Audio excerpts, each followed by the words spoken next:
காற்றாக நாம் மாற வேண்டாமா வேண்டாமா கடிகாரம் இல்லாத ஊர் பார்த்து குடியேற வேண்டாமா வேண்டாமா கை கோர்க்கும் போதெல்லாம்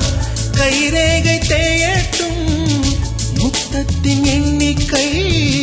முடிவென்று போகட்டும் பகலெல்லாம் இரவாகி போனால் என்ன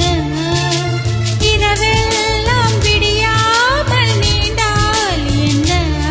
நம் உயிர் ரெண்டும் உடல் ஒன்றில் வாழ்ந்தால் என்ன தவமின்றி கிடைத்த வரமே இனி வாழ்வில் எல்லாம் சுகமே